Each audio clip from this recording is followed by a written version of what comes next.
장학일 TV입니다. 좋아요, 구독, 알림, 댓글 부탁드립니다. 비상계엄이라는 것은 사실은 이제 대통령의 고유 권한입니다. 헌법상의 이제 권한으로 아예 77조에 되어 있는 거예요. 그냥 없는 것을 한 것이 아니고 대통령의 권한으로서 비상계엄을 선포를 한 겁니다. 가장 큰 것이 뭐냐면은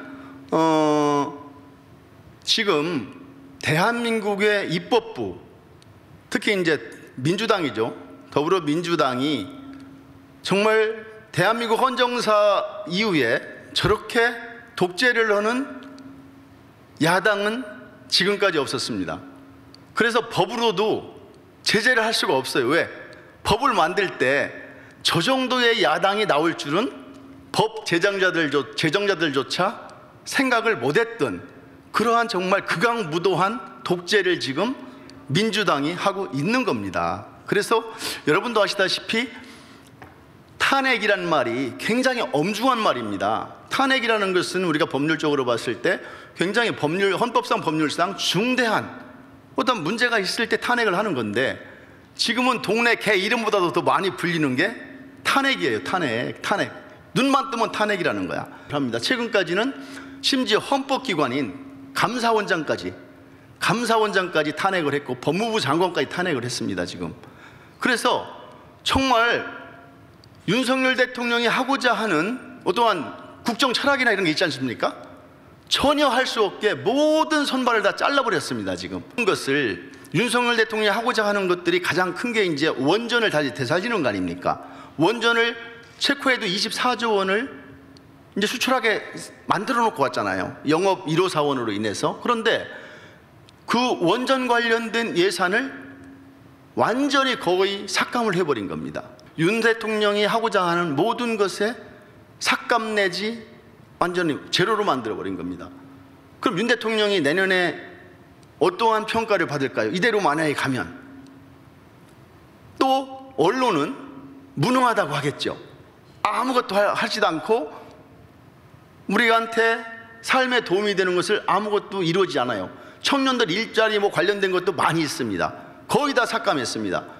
그런데 국민들이 이런 것을 알지 못하는 거예요. 그럼 대통령 입장에서는 이런 것들로 인해서 굉장히 정말 더 이상은 이렇게 가다가는 우리나라가 주저앉을 수 있다는 절박한 심정으로 계엄을 한 것이고, 가장 또 큰 것은 부정선거 관련입니다.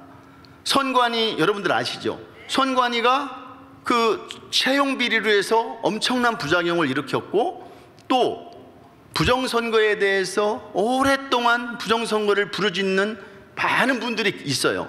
윤 대통령께서는 정말 절박한 심정으로 이 대한민국의 구국을 위해서 이 계엄을 선포를 한 겁니다. 그런데 이 계엄을 선포를 왜 했는지에 대해서는 이유를 매스컴에서 다루지 않습니다. 뭘 다룹니까? 내란죄다. 이 비상계엄은 내란죄로 몰고 가고 있는 겁니다. 지금 현재 내란죄. 정말 몰지각한 국회의원들에 의해서 탄핵이 의결이 돼서 현재 소추가 된 상태입니다. 이제는 공은 어디로 갔냐면 국회의 시간을 지나서 이제 사법부의 시간으로 넘어간 겁니다. 현재는 5.18을 비상계엄에서 전두환 대통령이 했냐 안 했냐 이건 일단 차치하자고요. 뭘 제가 이제 말씀드리고 싶으냐면, 그 당시에 전두환 대통령은 대통령이 아니었습니다. 대통령이 자격으로 한 게 아니에요. 어떤 걸 했든, 비상계엄을 이분이 했든 안 했든, 5.18을 뭘 어떻게 했든 안 했든, 그러니까 내란죄로 처벌받을 수 있는 어떠한 그 여지가 있었던 거예요.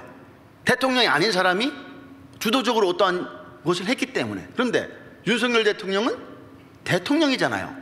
최고 통수권자입니다. 그럼 그분이 무엇을 얻기 위해서 더 이상 뭘 더 가지려고 비상계엄을, 내란죄를 저질렀을까요? 그렇지 않습니까? 왜 그랬을까요? 금방 얘기한 그 두 가지 목적 이외에 무엇이 있을까요? 탄핵된 것이 오히려 윤 대통령한테는 잘된 것일 수 있다고 제가 말씀을 드렸어요. 왜 그러냐? 지금까지 보세요. 만약에 윤석열 대통령이 탄핵이 엊그제 안 됐어요. 그럼 저들은 또 탄핵 소추를 또 합니다. 그럼 한동훈이는 그 일당들과 계속적인 또 어떠한 작당을 하겠죠. 그러면 이제 또 연말 아닙니까? 그럼 또 아까 말씀드렸듯이 모든 장관들 다 탄핵시키고 예산까지 삭감해 놓은 상태에서 내년에 윤석열 정부가 올바로 갈 수 있겠습니까? 못 갑니다. 그러면 오히려 저들이 탄핵을 당해서, 탄핵 소추를 당해서 윤 대통령이 그러한 진상을 헌법재판소에서 생방송을 통해서 전 국민에, 전 세계에 다 알리는 겁니다. 이래서 내가 비상계엄을 할 수밖에 없다는 것을 윤석열 대통령은 최고의 법률가라고 볼 수 있습니다. 특수통에서 오랫동안 몇십 년 동안 재임을 했고 검찰총장까지 했던 사람입니다. 그리고 강한 의지를 가지고 있더라고요. 저는 하야한다고 할까봐 정말 조마조마했습니다. 그런데 반국가 세력과 끝까지 싸우겠다는 겁니다.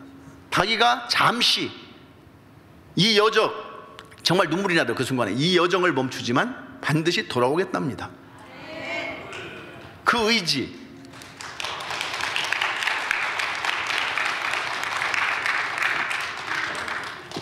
장수가 뒷걸음질 치지 않고 나를 따르라, 싸우자, 이기자 나아갈 때 이 우파 국민들, 자유 대한민국을 사랑하는 국민들이 거기에 조금만 따라만 준다면 이 싸움은 반드시 저는 이길 거라고 보고 있습니다. 윤석열 대통령이 어떤 사람입니까? 우리가 문재인 정권 5년 동안에 정말 나라가 망가지고 살고 싶지 않다, 이민 간다는 사람들이 어마어마하게 많이 나왔던 그 당시입니다. 그때 윤석열이란 사람이 갑자기 좌파적 성향을 가진 문재인 대통령에 의해서 정말 검찰총장까지 됐던 윤석열이란 사람이 대통령이 우리가 불렀지 않습니까?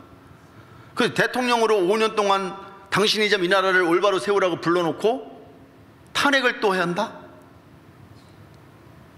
야당은 그렇다고 칩시다.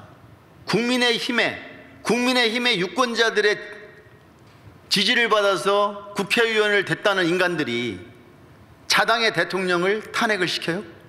그 23명 정도 된다고 제가 보고 있는데 그들의 이름을 광화문에다 정말 새겨야 됩니다. 대대손손 저들이 어떠한 짓을 저질렀는지, 이 나라 역사의 흐름을 어떻게 막았는지 정말 저는 저들을 끝까지 응징해야 된다고 저는 생각합니다. 국방부 장관을 탄핵한다는 얘기를 들으니까 윤통이 어떻게 했어요? 급해진 거예요. 저거 국방부 장관 탄핵하면은 지금까지 둘이 여지껏 계엄해서 어떻게 해서 서버를 어떻게 하고 뭐 선관위 어떻게 하고 국회 어떻게 하고 다 계획 짜왔는데 물거품이 되는 거예요.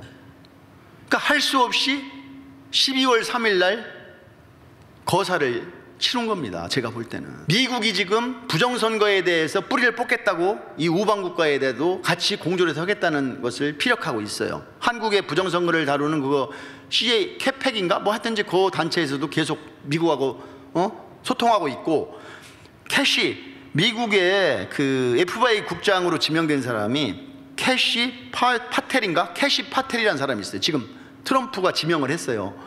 그 사람은 부정선거에 아주 올인하는 사람이에요.